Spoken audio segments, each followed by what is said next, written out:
Drop him down. Drop him down.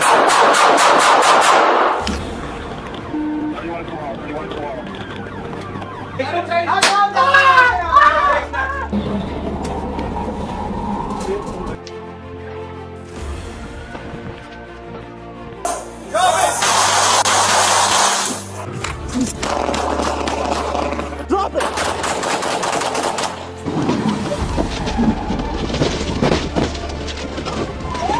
You got 6-8.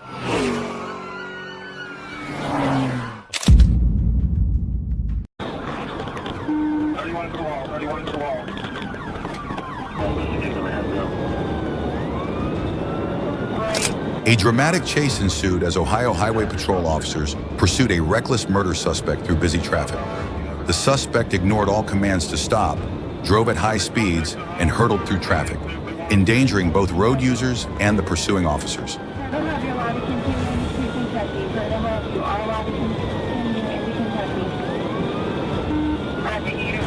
During the chase, the suspect's car drove wildly, running red lights and weaving between lanes with reckless abandon. However, after a long period of running, the car began to smoke and lost control. It eventually came to a stop on the side of the road in a state of severe damage. Get ready. You have it coming. You can climb back everyone. Get ready. 31 into the wall. 31 into the wall. Run again.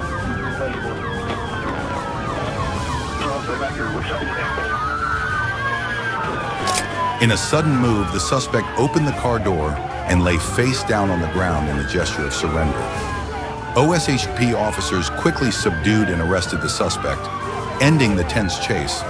The incident is currently under further investigation to clarify the details related to the murder and violations during the escape. Back up! You can't change me! 417 taser deployed. Back up! At approximately 1:25 a.m. on July 27, 2024, at the intersection of Church and Main Streets in the city of Burlington, an off-duty police officer and a community support worker observed a man approaching and shouting obscenities. When he was only about 4 to 5 meters away, the man suddenly punched the officer in the face.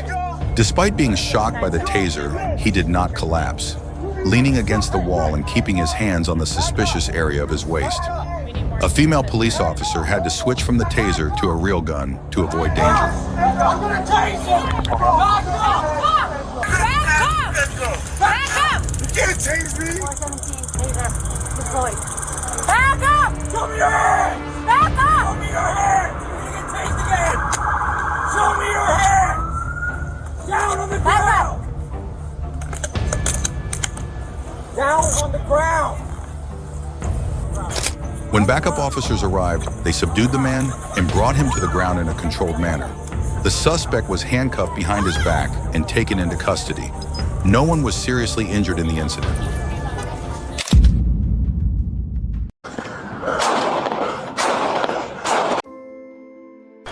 On the evening of April 11, 2024, in San Marcos, Malachi Williams, 22, stalked 2 men at night and pulled out 2 large knives to threaten them. The victim immediately called 911, reporting an aggravated assault. Police are investigating the use of a deadly weapon.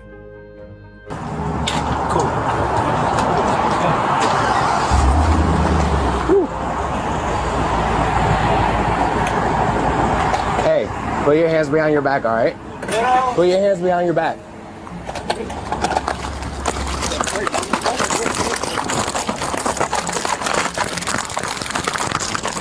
About an hour later, Williams returned to the store and was stopped by Officer Alex Ventura. When asked to cooperate, he suddenly took off, leading police on a chase. 2 tasers were fired during the chase, but both missed.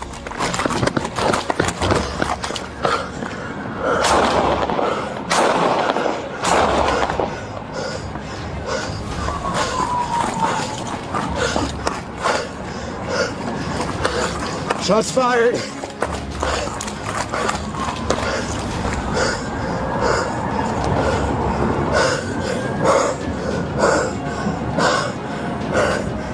Send EMS. The pursuit continued into the night, raising big questions about the level of danger posed by armed suspects in residential areas and the ability of law enforcement to respond quickly. How could we have intervened earlier when there were early signs of a threat?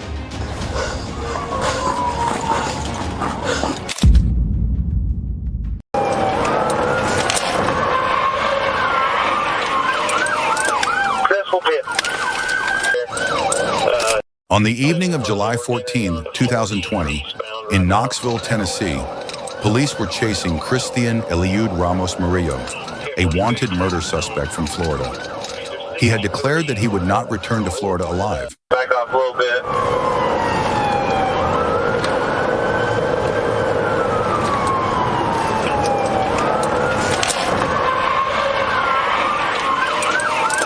Crystal pit.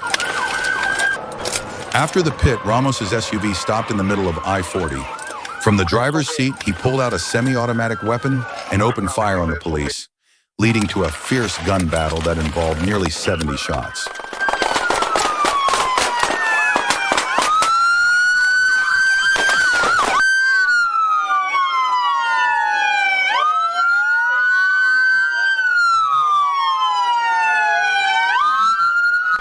Ramos Murillo was shot multiple times and died at the scene. The passenger was seriously injured. No police officers were hurt. The incident raises the question, was advance warning from Florida enough to prevent this tragedy?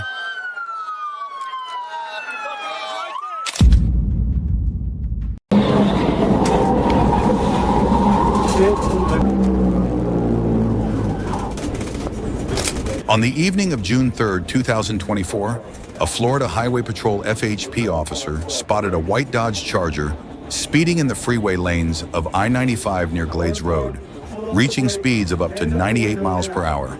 The driver, later identified as Damian Alexander Rivas, initially stopped when asked to do so, but then suddenly accelerated and fled from the officers.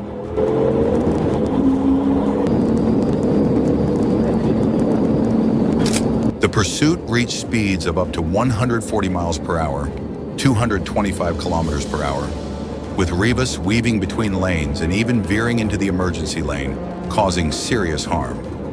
The FHP officer eventually performed a precise P, causing Rivas's car to crash into a bush and come to a stop. The officer drew his gun and demanded the suspect surrender through the sunroof because the car had tinted windows and could not be opened.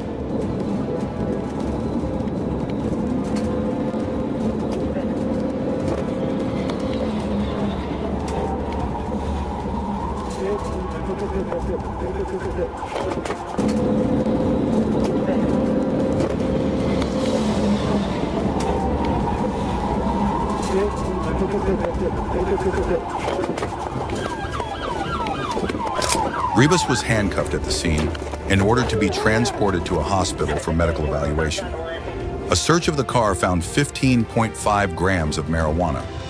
He admitted it was his and was taken to the Palm Beach County Jail. The incident raises the question, are current penalties enough to deter those who disregard other people's lives on the highway? Drop him down! Drop him down!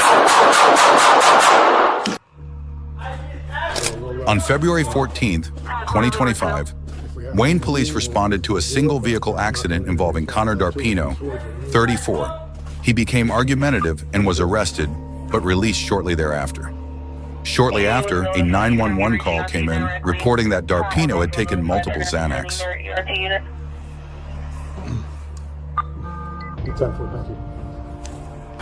When police arrived at the home, Darpino brandished a sword from a second-floor balcony and threatened them. Despite orders to stop, he came downstairs armed. Lieutenant Douglas Itchen fired 7 times, hitting Darpino 5 times. Don't move! Drop the knives! Drop the knives! Get back! Get back! Get back! Do not move! Darpino was treated and taken to hospital in critical condition. He has been charged with several serious crimes, including terroristic threats and assault on an officer. You hear that, Cap?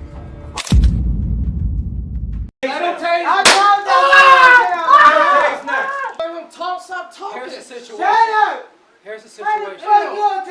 August 8, 2017, in Cincinnati, Ohio, 2 police officers are being charged with excessive use of force after body cam video showed them using tasers on 2 brothers during a domestic dispute call.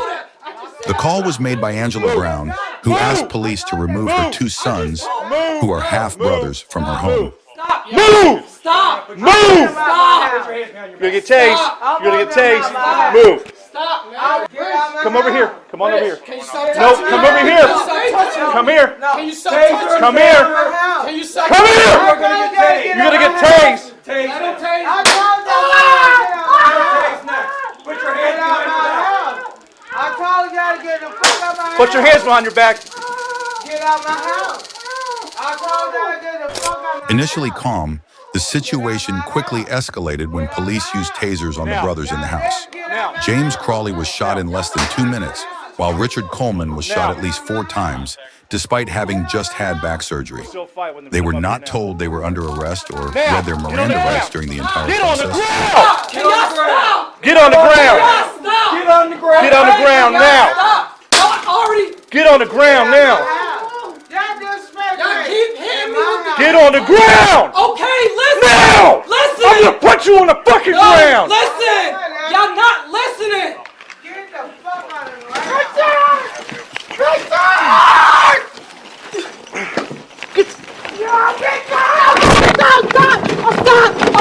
Coleman suffered a collapsed lung, and both brothers were charged for the first time with a crime, despite no apparent resistance. Crawley was also charged with assaulting a police officer. The incident is being investigated independently and internally, raising the question, was the use of the taser really necessary?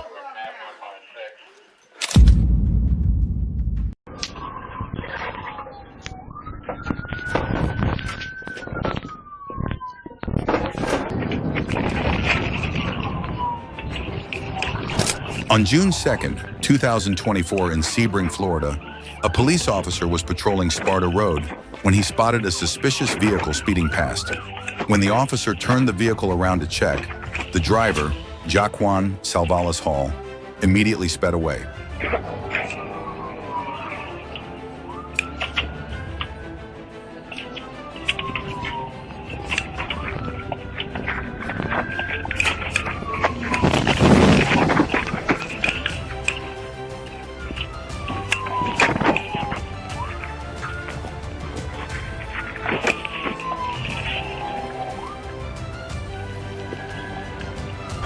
Hall drove at 130 miles per hour, drifted in and out of lanes, nearly causing multiple crashes, and eventually crashed head-on into a police car, causing the airbag to deploy and injuring the officer.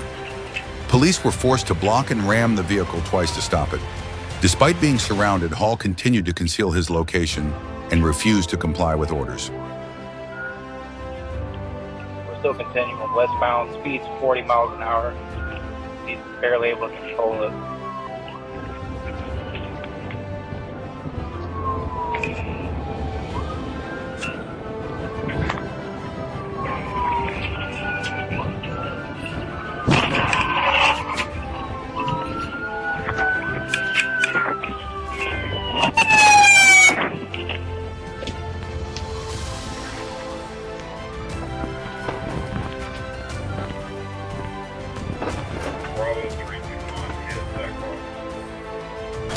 Jaquan Salvalis Hall was arrested on several serious charges: driving without a license, intentionally ramming a police vehicle, using a vehicle as a deadly weapon, and fleeing a pursuit with sirens and lights on.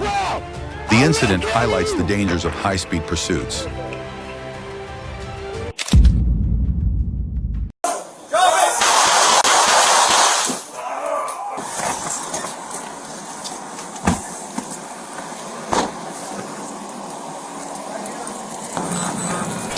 At approximately 5:07 p.m. on August 15, 2023, Sacramento police received multiple emergency calls reporting a man carrying a large knife and behaving erratically on a regional transit train near the 3800 block of 24th Street. The situation became dangerous as the man continued to threaten passengers. Hello. Can you step off, sir? Hey, step out, step out, step out. Can you step out? Come on. Step off here. I need you to step off. Please don't leave me. We're here to help. We're here to help you. We're here to help you. As officers approached, the man suddenly stood up with a knife in his hand. Despite being shot with a low-lethal beanbag gun, he charged at the officers, forcing them to fire in self-defense. After being shot, the man stood up a second time with the knife, forcing the second officer to open fire again. Like that's what y'all gonna do.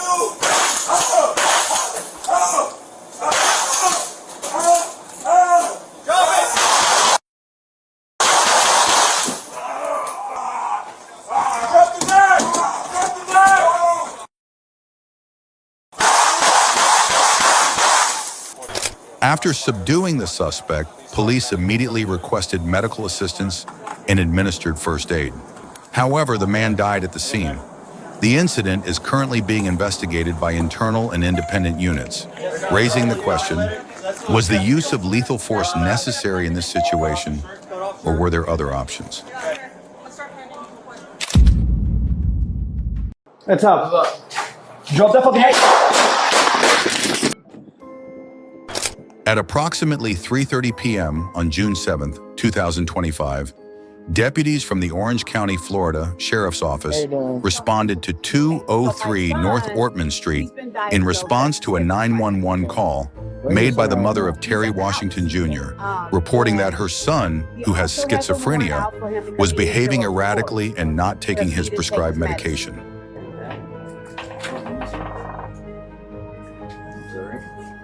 Giving us permission to come in, correct?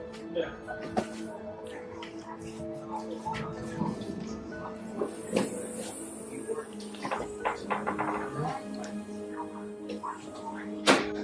Is there any weapons in his hand? Is there a knife or something? His knife. His knife? So I think he took it from him, yeah. After meeting the father at the scene, deputies learned that Washington Jr. was in his bedroom with a knife. Despite attempting to talk to him for about 5 minutes, Washington suddenly rushed outside and attempted to stab an officer, grabbing his gun. While his life was in danger, the officer fired in self-defense, hitting Washington. TJ, it's the sheriff's office. Come on out and talk to us, buddy. Got no trouble. TJ, we just want to talk to you. We just want to talk to you. TJ! Heads up. Drop that fucking head.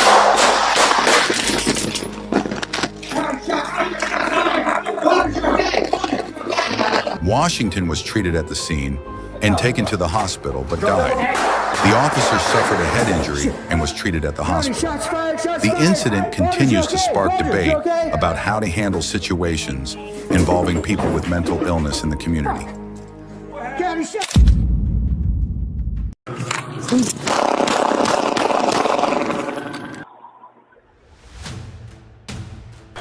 On the afternoon of June 7th, 2025, a deputy sheriff in Orange County, Florida, spotted a suspicious man behind the Save Discount store.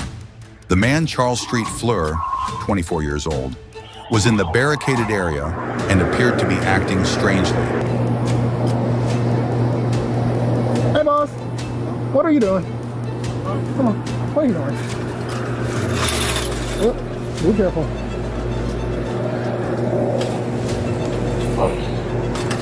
Alright, hold up. When approached, Moissin Fleur suddenly ran away, then turned and attacked the officer violently, knocking him to the ground and hitting him several times in the head. During the struggle, 2 guns were thrown nearby. As the suspect tried to run toward the guns, the officer stood up and fired.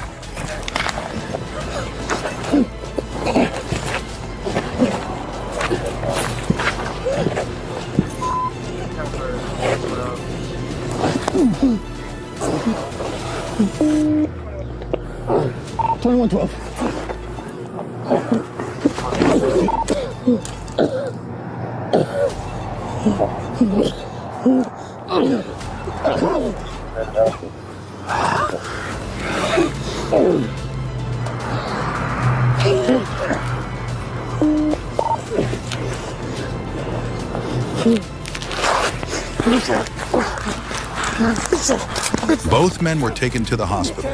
Saint-Fleur was wounded but survived, while the officer suffered a head injury and is recovering. The incident raises the question, in such unexpected confrontations, should officers have drawn their guns sooner?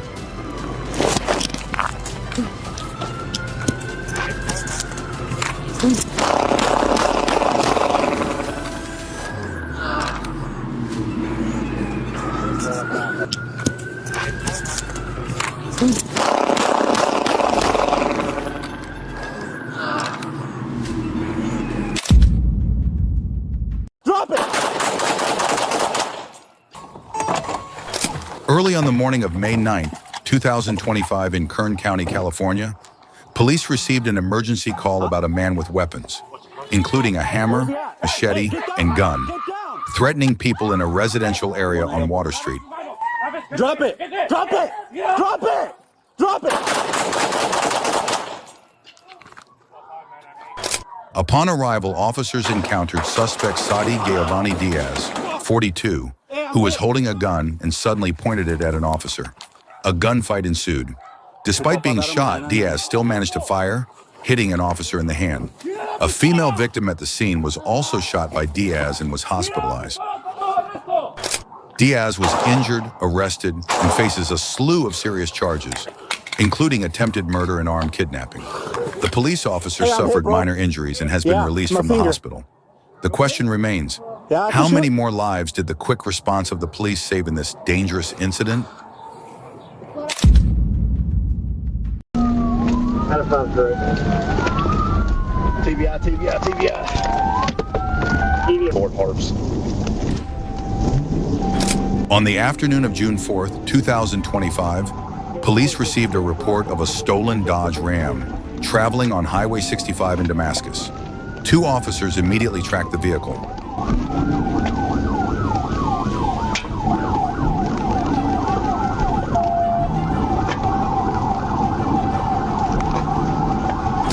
When asked to stop, the driver failed to comply and accelerated to 54 miles per hour in a 40 miles per hour zone, ignoring the police lights and sirens. The pursuit continued in the rain, forcing police to use a tactical incursion TBI to stop him. TBI, TBI, TBI.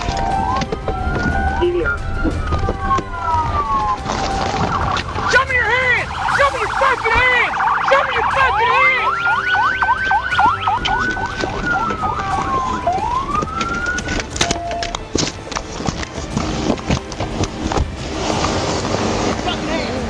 We're going 10-15. Vegas or our hometown of Houston with a trip for two. It's clear. 2 hotel stay and 2 tickets to Beyonce's Cowboy Carter tour. What the fuck was that? I don't know. Yeah, baby, that's my truck. That's my truck. I didn't dig it up too bad, man. The car spun sideways and skidded onto the grass. Suspect Jeremiah Webb fled into the woods but was quickly apprehended without further incident. Hey, you got some...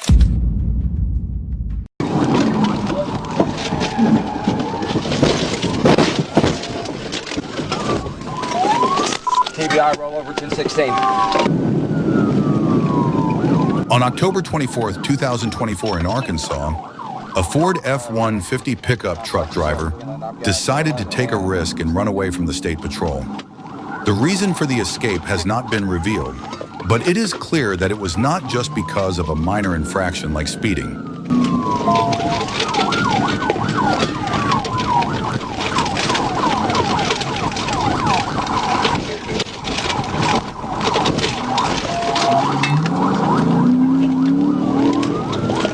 As the car approached the police car, the troopers immediately merged into the lane and gave chase. The chase ended with a precise pit at about 80 miles per hour, causing the F-150 to flip multiple times in the middle of the highway. The impact knocked the rear wheel off, broke the axle, and severely damaged the body.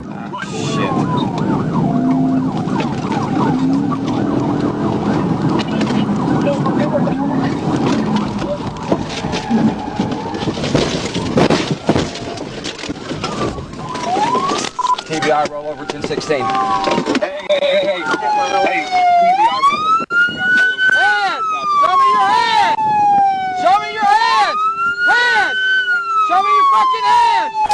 Fortunately, the collision did not result in any other accidents. The incident illustrates a familiar message in Arkansas. If you run, you are more likely to be shot. Is it really worth putting yourself in danger by running? Put handcuffs on him. Who else is in the car besides you two?